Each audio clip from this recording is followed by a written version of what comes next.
a life-saving lesson. What he says is, aim small, miss small. What did I tell you fellas about shooting? Aim small, miss small.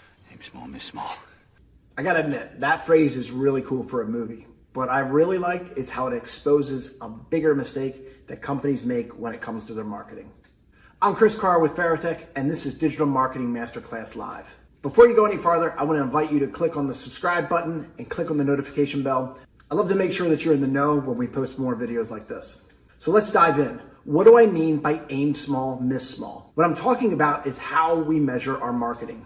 You see, a lot of times we speak with clients and they come to us and they say, hey, you know what? We want to grow by 20% or 30% or 40%. But when I ask them specifics on where they want to grow and how they want to grow, they don't know the answer. And you know what? Those details actually really matter. Something we're famous for at Veritech is when people say, hey, you know what? Don't sweat the small stuff. We believe those people are not in marketing. Sweating the small stuff is the game. And you know what? If you're a good marketer, you're going to measure every single detail. Because we might do A/B testing and get maybe like a 5% increase on a KPI in January.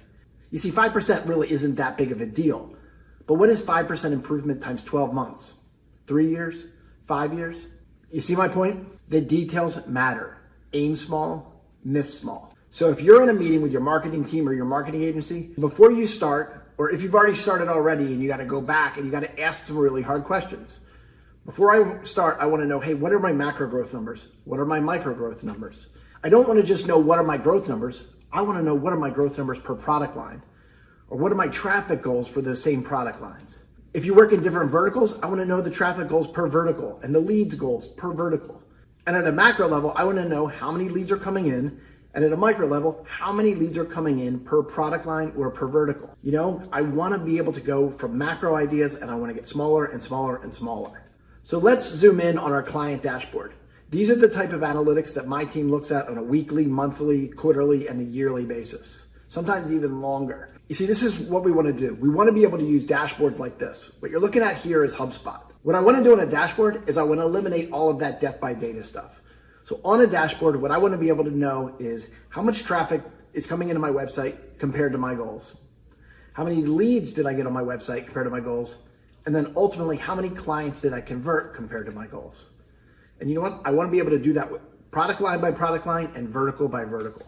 Now what I want to do is I want to take it one step farther. You see, all in one place, I want to be able to measure the sources for where my leads came from.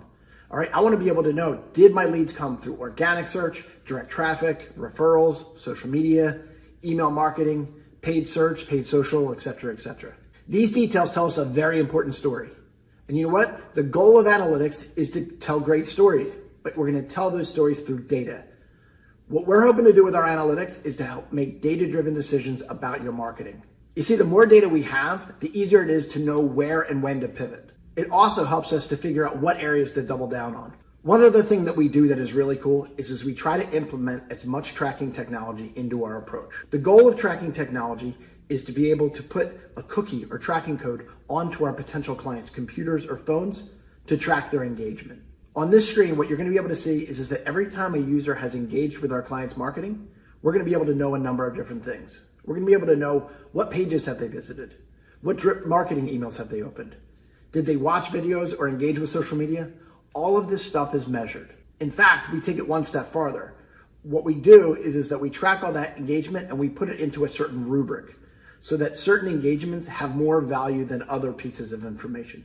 So for example, if you came onto my homepage and you watched the entire video, that is going to give you more points, on your lead score than maybe, I don't know, liking a Facebook page or engaging with, a certain part of my marketing on one of my obscure pages. You see, what I'm able to do with this rubric is I'm able to lead score my potential clients. And what happens there is that my sales team is able to say, hey, you know what? I'm going to be able to measure what's hot and what is not based upon their user engagements. After I collected all of this data, what I'm going to do is I'm going to look back at my ideal leads. And what I'm going to do is I'm going to count how many touches did it take for those ideal leads to close. Then I'm going to go back to my existing leads and figure out, you know what? If they haven't closed yet, how many touches do they have?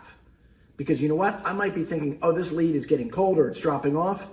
Or, you know what? I might need to nurture them to get more touches so that they engage more.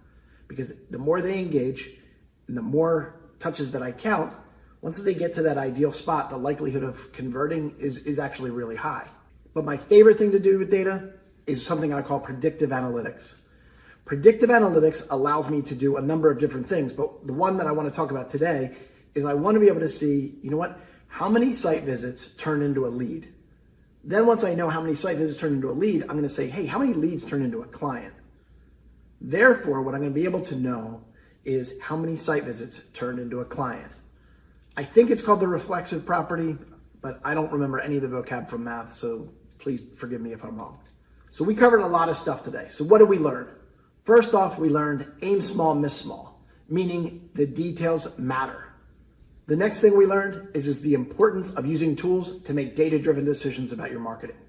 And then finally, how to use predictive analytics to quantify how many site visits could ultimately lead to new clients. So here's my question for you. How are you using analytics to make data-driven decisions? If you're on YouTube, please provide answers in the comment section below. So that's today's show. I really hope that you learned something. It is our goal to bring as much value to you as often as possible. If you like the comment that I presented today, please like and subscribe. We take these episodes very seriously. And it is our goal to present content like this every Tuesday, Wednesday, and Thursday, normally around 2 o'clock. We also want to encourage you to join our newly formed Facebook group, the CMO Marketing Roundtable. There we're going to discuss a number of different things, including the tactics I explained on these videos. It's also a place for CMOs to come together and to share ideas, to get feedback on things like, you know, do you like my call to action? Do you like this call to action versus this call to action?